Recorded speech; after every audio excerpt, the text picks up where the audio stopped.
بسم اللہ الرحمن الرحیم۔ حضرت عائشہ رضی اللہ تعالیٰ عنہ نے فرمایا کہ رسول اللہ صلی اللہ علیہ وآلہ وسلم جب سفر میں جانے کا ارادہ کرتے تو اپنی بیویوں کے درمیان قرعہ ڈلواتے، جس کے نام کا قرعہ نکلتا سفر میں وہی آپ صلی اللہ علیہ وآلہ وسلم کے ساتھ جاتی۔ چنانچہ غزوے کے موقع پر جس میں آپ صلی اللہ علیہ وآلہ وسلم بھی شرکت کر رہے تھے، آپ صلی اللہ علیہ وآلہ وسلم نے قرعہ ڈلوایا اور میرا نام نکلا۔ اب میں آپ صلی اللہ علیہ وآلہ وسلم کے ساتھ تھی۔ یہ واقعہ پردے کی آیت نازل ہونے کے بعد کا ہے۔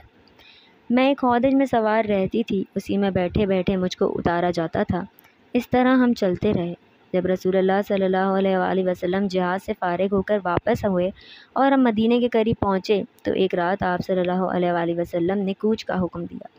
یہ حکم سنتے ہی میں اٹھی اور لشکر سے آگے بڑھ گئی۔ جب حاجت سے فارغ ہوئی تو کجاوے کے پاس پہنچ گئی۔ وہاں پہنچ کر جو میں نے اپنا سینہ ٹٹولا تو میرا اسفار کے کالے نگینوں کا ہار موجود نہ تھا، اس لیے میں وہاں دوبارہ گئی جہاں قضائے حاجت کے لیے گئی تھی، اور میں نے ہار کو تلاش کیا۔ اس تلاش میں مجھے کچھ دیر ہو گئی۔ اس عرصے میں وہ اصحاب جو مجھے سوار کراتے تھے آئے اور میرا ہودج اٹھا کر میرے اونٹ پر رکھ دیا۔ وہ یہی سمجھے کہ میں اس میں بیٹھی ہوئی ہوں۔ ان دنوں عورتیں ہلکی پھلکی ہوتی تھیں، کم غذائیں کھاتی تھیں، معمولی غذاؤں پہ ان کا گزارا ہوتا تھا، اسی لیے وہ بہت زیادہ صحت مند نہ ہوتی تھیں۔ اس لیے جب ان لوگوں نے حوضت کو اٹھایا تو انہیں اس میں بوجھ میں کوئی خاص فرق محسوس معلوم نہ ہوا۔ چنانچہ اصحاب نے اونٹ کو ہانک دیا اور خود بھی اس کے ساتھ چلنے لگے۔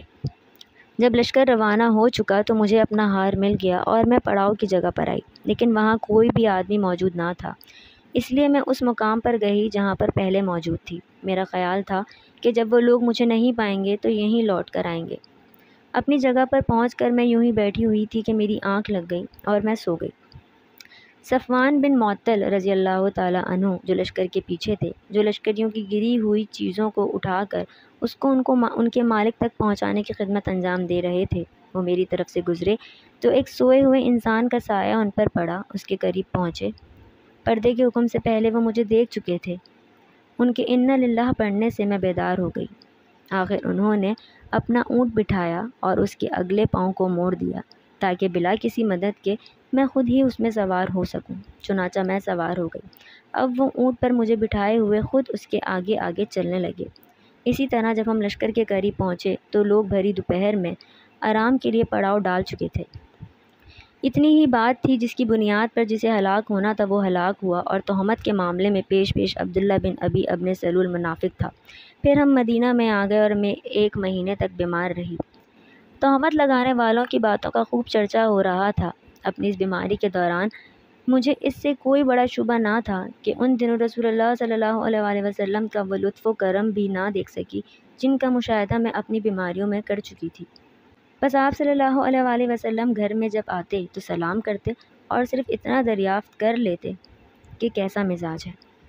جو باتیں تہمت لگانے والے پھیلا رہے تھے میں ان باتوں سے بالکل ناواقف تھی۔ جب میری صحت کچھ ٹھیک ہوئی تو ایک رات میں مستح کے ساتھ مناصے کی طرف گئی۔ یہ ہماری قضائے حاجت کی جگہ تھی۔ یہ اس زمانے کی بات ہے جب ہمارے گھروں کے قریب بیت الخلا نہیں بنے ہوئے تھے اور میدان میں جانے کا سلسلہ موجود تھا۔ یہ ہمارا طرز عمل قدیم عرب کی طرح تھا۔ میں اور مستح بنت ابی رحم چل ہی رہے تھے کہ وہ اپنی چادر میں الجھ کر گر پڑیں اور مستح برباد ہو کہہ گئیں۔ میں نے کہا، بری بات آپ نے اپنی زبان سے نکالی، ایسے شخص کو برا کہہ رہی ہیں جو بدر کی لڑائی میں شریک تھے۔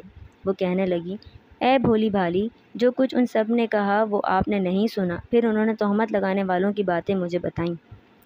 ان باتوں کو سن کر میری بیماری اور بڑھ گئی۔ میں اپنے گھر واپس آئی تو آپ صلی اللہ علیہ وآلہ وسلم اندر تشریف لائے۔ دریافت کیا، مزاج کیسا ہے؟ میں نے عرض کیا، یا رسول اللہ، مجھے والدین کے ہاں جانے کی اجازت دیجیے۔ اس وقت میرا ارادہ یہ تھا کہ ان سے اس خبر کی تحقیق کروں۔ آپ صلی اللہ علیہ وآلہ وسلم نے مجھے اجازت دے دی۔ جب میں اپنے گھر آئی تو میں نے اپنی والدہ سے ان باتوں کے متعلق پوچھا جو لوگوں نے پھیلائی ہوئی تھیں۔ انہوں نے عرض کیا، بیٹی، اس طرح کی باتوں کی پرواہ نہ کر، اللہ کی قسم، شاید ہی ایسا ہو کہ تجھ جیسی حسین و خوبصورت عورت کسی مرد کے گھر میں ہو اور اس کی سوکنیں بھی ہوں، پھر بھی اس طرح کی باتیں نہ پھیلائی جایا کریں۔ میں نے کہا، سبحان اللہ، سوکنوں کا کیا ذکر، وہ تو دوسرے لوگ اس طرح کی باتیں کر رہے ہیں۔ انہوں نے بیان کیا کہ وہ رات میں نہ سو سکیں، صبح تک ان کے آنسو نہ تھمے اور نہ ہی نیند آئی۔ صبح ہوئی تو رسول اللہ صلی اللہ علیہ وآلہ وسلم نے اپنی بیوی کو جدا کرنے کے سلسلے میں مشورہ کرنے کے لیے علی ابن ابی طالب اور اسامہ بن زید رضی اللہ تعالی عنہ کو بلوایا، کیونکہ وحی کے اس سلسلے میں ابھی تک کوئی بات نہ ہوئی تھی۔ اسامہ رضی اللہ تعالی عنہ کو آپ کی بیویوں سے آپ کی محبت کا علم تھا، اس لیے اسی کے مطابق مشورہ دیا اور کہا، آپ کی بیوی یا رسول اللہ صلی اللہ علیہ وآلہ وسلم، ہم ان کے متعلق خیر کے سوا اور کچھ نہیں جانتے۔ علی رضی اللہ تعالی عنہ نے کہا، یا رسول اللہ صلی اللہ علیہ وآلہ وسلم، اللہ تعالیٰ نے آپ پر کوئی تنگی نہیں کی ہے، عورتیں ان کے سوا بھی بہت ہیں، باندی سے بھی آپ دریافت فرما لیجئے، وہ سچی بات بیان کرے گی۔ چنانچہ حضور اکرم صلی اللہ علیہ وآلہ وسلم نے بریرہ رضی اللہ تعالی عنہ کو بلایا، جو عائشہ رضی اللہ تعالی عنہ کی خاص خادمہ تھیں، اور دریافت فرمایا، بریرہ، کیا تم نے عائشہ رضی اللہ تعالی عنہ میں کوئی ایسی چیز دیکھی ہے جس سے تمہیں شبہ ہو؟ بریرہ رضی اللہ تعالی عنہ نے عرض کیا، نہیں، اس ذات کی قسم جس نے آپ صلی اللہ علیہ وآلہ وسلم کو حق کے ساتھ مبعوث فرمایا، میں نے ان میں ایسی کوئی چیز نہ دیکھی جس کا عیب میں لگا سکوں۔ اتنی بات ضرور ہے کہ وہ نوعمر لڑکی ہیں، آٹا گوندھ کر سو جاتی ہیں، پھر بکری آتی ہے اور کھا لیتی ہیں۔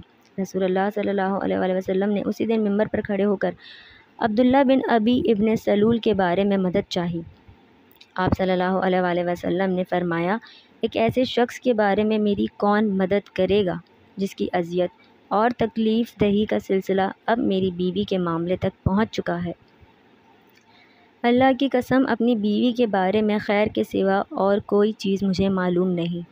پھر نام بھی اس معاملے میں انہوں نے ایک ایسے آدمی کا لیا ہے جس کے متعلق بھی میں خیر کے سوا اور کچھ بھی نہیں جانتا۔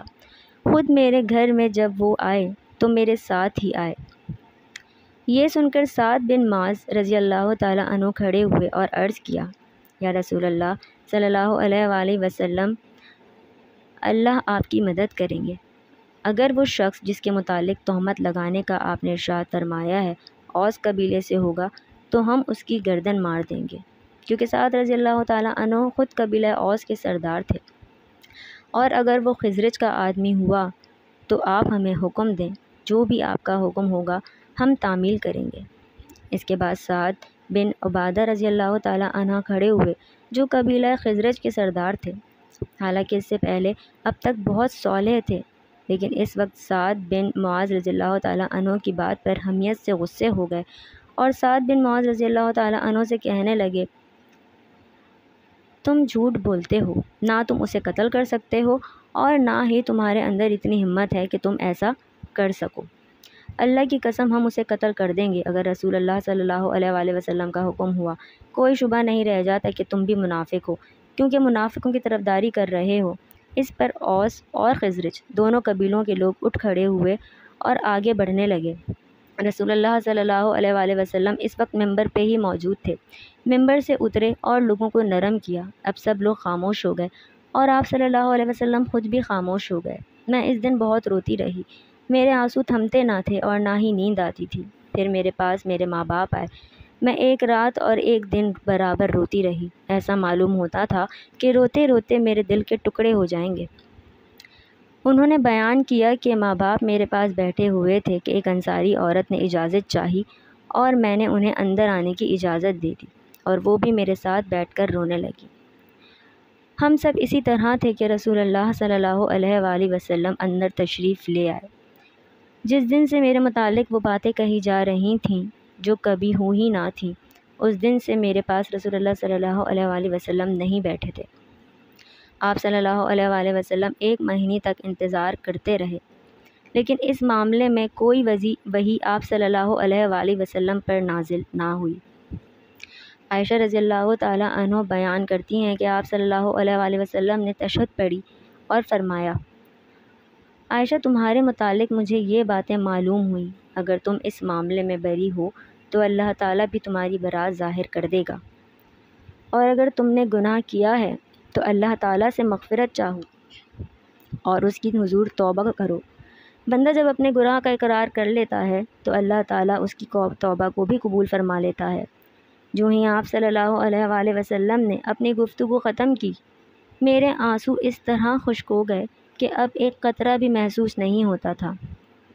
میں نے اپنے باپ سے کہا کہ آپ رسول اللہ صلی اللہ علیہ وآلہ وسلم سے میرے متعلق کہیے۔ انہوں نے کہا قسم اللہ کی مجھے نہیں معلوم کہ میں آپ صلی اللہ علیہ وآلہ وسلم سے کیا کہوں اور کیا کہنا چاہیے۔ پھر میں نے اپنی ماں سے کہا کہ رسول اللہ صلی اللہ علیہ وآلہ وسلم سے آپ فرمائیے، اس متعلق کچھ کہیے۔ انہوں نے بھی یہی فریاد کی کہ خدا کی قسم مجھے نہیں معلوم کہ مجھے رسول اللہ صلی اللہ علیہ وآلہ وسلم سے کیا کہنا چاہیے۔ میں نے کہا اللہ گواہ ہے، مجھے معلوم ہوا کہ آپ لوگوں نے بھی لوگوں کی افواہ سنی ہے اور آپ لوگوں کے دلوں میں بھی وہ بات بیٹھ گئی ہے اور اس کی تصدیق بھی آپ لوگ کر چکے ہیں۔ اس لیے اب اگر میں کہوں کہ میں اس بہتان سے بری ہوں اور اللہ خوب جانتا ہے کہ میں واقعی اس سے بری ہوں، تو آپ لوگ میری اس معاملے میں تصدیق نہیں کریں گے۔ لیکن اگر میں گناہ کو اپنے ذمے لے لوں، حالانکہ اللہ تعالیٰ خوب جانتا ہے کہ میں اس سے بری ہوں، تو آپ لوگ میری بات کی تصدیق کر دیں گے۔ قسم اللہ کی میں اس وقت اپنی اور آپ لوگوں کی مثال یوسف علیہ السلام کے والد یعقوب علیہ السلام کے سوا نہیں پاتی کہ انہوں نے بھی فرمایا تھا۔ ترجمہ: صبر ہی بہتر ہے اور جو کچھ تم کہتے ہو اس معاملے میں میرا مددگار اللہ تعالیٰ ہے۔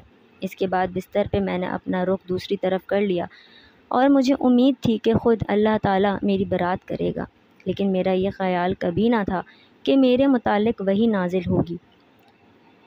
میری اپنی نظر میں حیثیت اتنی معمولی تھی کہ قرآن کریم میں میرے متعلق کوئی آیت نازل نہیں ہو سکتی۔ ہاں، لیکن مجھے اتنی امید ضرور تھی کہ میں آپ صلی اللہ علیہ وآلہ وسلم کو کوئی خواب ایسا ضرور آ جائے جس میں اللہ تعالیٰ مجھے بری فرما دے۔ اللہ گواہ ہے کہ ابھی آپ صلی اللہ علیہ وآلہ وسلم اپنی جگہ سے اٹھے بھی نہ تھے اور نہ اس وقت گھر میں موجود کوئی شخص باہر گیا تھا کہ آپ صلی اللہ علیہ وآلہ وسلم پر وحی نازل ہونے لگی، اور شدت وحی سے آپ صلی اللہ علیہ وآلہ وسلم جس طرح پسینے پسینے ہو جایا کرتے تھے، وہی کیفیت آپ صلی اللہ علیہ وآلہ وسلم کی اب بھی تھی۔ پسینے کے قطرے موتیوں کی طرح آپ صلی اللہ علیہ وآلہ وسلم کے جسم مبارک سے گرنے لگے۔ حالانکہ سردی کا موسم تھا۔ جب وحی کا سلسلہ ختم ہوا تو آپ صلی اللہ علیہ وآلہ وسلم ہنس رہے تھے، اور سب سے پہلے جو آپ کی زبان مبارک سے نکلا وہ یہ تھا: اے عائشہ، اللہ کی حمد بیان کر کہ اس نے تمہیں بری قرار دے دیا ہے۔ میری والدہ نے کہا بیٹی جا، رسول اللہ کے سامنے جا کر کھڑی ہو جا۔ میں نے کہا نہیں، قسم اللہ کی میں آپ کے پاس جا کر کھڑی نہ ہوں گی، اور میں تو صرف اللہ کی حمد و ثنا کروں گی۔ اللہ تعالیٰ نے یہ آیت نازل فرمائی تھی۔ ترجمہ: جن لوگوں نے تہمت تراشی کی ہے وہ تم ہی سے میں کچھ لوگ ہیں۔ جب اللہ تعالیٰ نے میری برات میں یہ آیت نازل فرمائی تو حضرت ابو بکر رضی اللہ تعالیٰ عنہ نے، جو مصطح بن اثاثہ رضی اللہ تعالیٰ عنہ کے اخراجات قرابت کی وجہ سے خود ہی اٹھاتے تھے، کہا کہ قسم اللہ کی اب میں مصطح پر کوئی چیز خرچ نہیں کروں گا۔ وہ بھی عائشہ پر تہمت لگانے میں شریک تھا۔ اس پر اللہ تعالیٰ نے آیت نازل فرمائی کہ تم میں سے صاحب فضل و صاحب مال لوگ قسم نہ کھائیں۔ اللہ تعالیٰ ارشاد فرماتا ہے کہ ابو بکر رضی اللہ تعالیٰ عنہ نے کہا کہ اللہ کی قسم بس میری یہی خواہش ہے کہ اللہ تعالیٰ میری مغفرت کر دے۔ چنانچہ مصطح رضی اللہ تعالیٰ عنہ کو جو پہلے دیا کرتے تھے وہ پھر دینے لگ گئے۔ رسول اللہ صلی اللہ علیہ وآلہ وسلم نے زینب بنت حشب رضی اللہ تعالیٰ عنہ کو میرے متعلق پوچھا۔ آپ صلی اللہ علیہ وآلہ وسلم نے دریافت فرمایا کہ زینب، تم عائشہ رضی اللہ تعالیٰ عنہ کے متعلق کیا جانتی ہو اور کیا دیکھا ہے؟ انہوں نے جواب دیا، میں اپنے کان اور اپنی آنکھ کی حفاظت کرتی ہوں کہ جو چیز میں نے دیکھی ہو یا نہ سنی ہو وہ آپ سے بیان کروں۔ اللہ گواہ ہے میں نے ان میں خیر کے سوا کچھ نہیں دیکھا۔ عائشہ رضی اللہ تعالیٰ عنہ نے بیان کیا کہ یہی میرے برابر کی تھیں، لیکن اللہ تعالیٰ نے انہیں تقوی سے بچا لیا۔